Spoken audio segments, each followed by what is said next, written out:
মাধ্যমিক 2025 অঙ্ক পরীক্ষা শেষ হওয়ার পর থেকেই প্রশ্নপত্র নিয়ে কিন্তু একটা বিরাট চর্চা চলছে।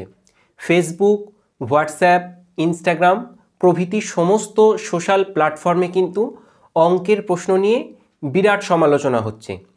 অনেকেই এখানে দাবি করছেন, অনেক শিক্ষক মহলের একাংশ দাবি করছেন যে প্রশ্নপত্রে বেশ কিছু সিলেবাস বহির্ভূত প্রশ্ন দেওয়া হয়েছে। অনেকেই দাবি করছেন যে সাধারণ মানের স্টুডেন্টদের জন্য খুব কঠিন প্রশ্ন করা হয়েছে, বা অনেকেই বলছেন যে না, মাধ্যমিক বা বোর্ডের পরীক্ষা হিসাবে প্রশ্নটা স্ট্যান্ডার্ড রয়েছে। কিন্তু আমি যদি এখানে ধরে নিই যে সিলেবাস বহির্ভূত বেশ কিছু প্রশ্নপত্রে রয়েছে, তাহলে নিয়ম অনুযায়ী কিন্তু সেই প্রশ্নগুলোতে যদি তোমরা অ্যাটেন্ড করে থাকো তাহলে পূর্ণ মার্কস পাবে।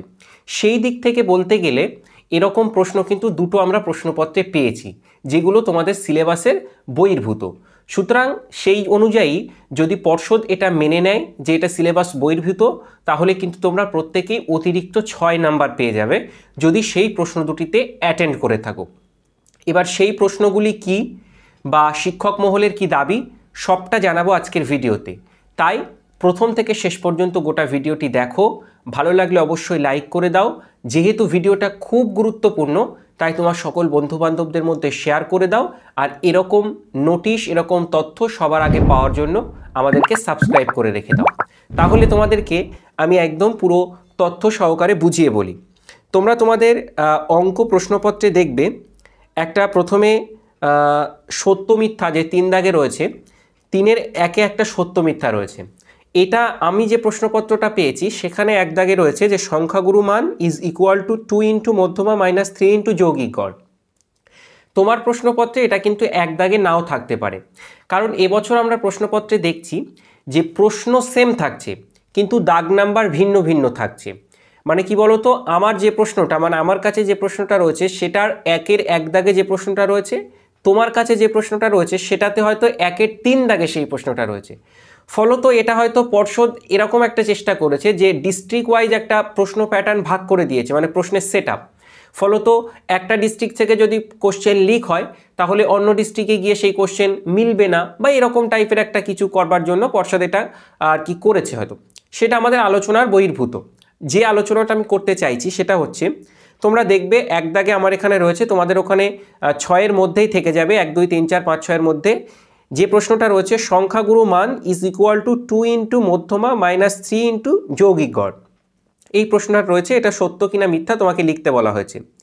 এবার তুমি যদি তোমাদের পাঠ্য বইয়ের, অর্থাৎ পর্ষদ থেকে যে পাঠ্য বই দেওয়া হয় সেই পাঠ্য বইয়ের 363 পৃষ্ঠা খোলো, সেখানে দেখবে নিচের দিকে ছক করে লেখা আছে মূল্যায়নের অন্তর্ভুক্ত নয়, অর্থাৎ যেটাকে মূল্যায়ন করা যাবে না বা যেখান থেকে পরীক্ষাতে প্রশ্ন করা যাবে না, যেটা এক কথায় মূল্যায়নের বহির্ভূত, লাল কালি দিয়ে লেখা রয়েছে পর্ষদের বইতে।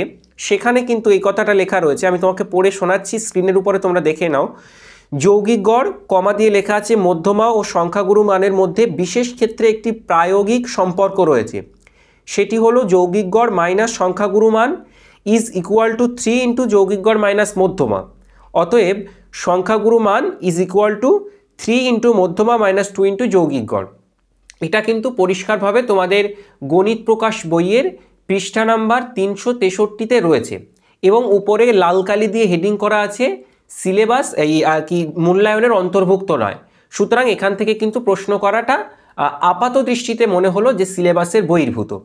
এখানে তাহলে 1 নম্বরের এই যে সত্য মিথ্যাটা রয়েছে, পর্ষদ যদি এটা স্বীকার করে নেয় যে এই প্রশ্নটা সিলেবাসের বহির্ভূত, তাহলে তোমরা যারা এই প্রশ্নটাতে অ্যাটেন্ড করেছো, সত্য বা মিথ্যা যা কিছুই লিখেছো, তোমরা কিন্তু পূর্ণ মার্কস পেয়ে যাবে। এটা গেল প্রসঙ্গ নাম্বার 1। প্রসঙ্গ নাম্বার 2, তোমরা দেখবে তোমাদের প্রশ্নপত্রে 5 দাগে একটা অঙ্ক দেওয়া রয়েছে, 5-এর 2 দাগে, যে 21,866 টাকাকে এমন দুটি অংশে ভাগ করো যাতে প্রথম অংশের 3 বছরের সমূল চক্রবৃদ্ধি দ্বিতীয় অংশের 5 বছরের সমূল চক্রবৃদ্ধির সমান হয়, যেখানে বার্ষিক চক্রবৃদ্ধি সুদের হার 5%। এখানে তুমি একটা জিনিস লক্ষ্য করো, এখানে বলেছে 5 বছরের সমূল চক্রবৃদ্ধির সমান হয়। 5 বছর কথাটা ভালো করে ইন্ডিকেট করো, 5 বছর। এবার আমি তোমাকে রেফারেন্স দিচ্ছি। তোমাদের পর্ষদের যে বইটা দিয়েছিল স্কুল থেকে বিনামূল্যে, গণিত প্রকাশ বইয়ের 106 নম্বর পৃষ্ঠা খুলে দেখবে, ওখানে কিন্তু একটা ছকের মধ্যে লেখা আছে বিশেষ দ্রষ্টব্য বলে। সেখানে রয়েছে যে চক্রবৃদ্ধি সুদ সংক্রান্ত বর্তমান পাঠ্যসূচির আলোচনা সর্বসাকুল্যে কেবলমাত্র চক্রবৃদ্ধি সুদের 3টি পর্বের মধ্যে এবং মোট জমার 3 বছরের মধ্যে সীমাবদ্ধ থাকবে। অর্থাৎ তোমাদের পাঠ্য বই অনুযায়ী বা পর্ষদ থেকে যে গণিত প্রকাশ বইটি দিয়েছে সেই বই অনুযায়ী তোমাদের এই চক্রবৃদ্ধি সুদের যে অঙ্কটা, এটা কিন্তু 3 বছরের মধ্যে সীমাবদ্ধ থাকার কথা। কিন্তু তোমাদের পরীক্ষাতে যে প্রশ্নপত্র এসেছে সেটাতে কিন্তু 5 বছরের কথা উল্লেখ আছে। ফলত আমরা দুটোকে যদি কম্বাইন করি তাহলে আমরা দেখতে পাচ্ছি যে সিলেবাস বহির্ভূত প্রশ্ন কিন্তু 5-এর 2 দাগ।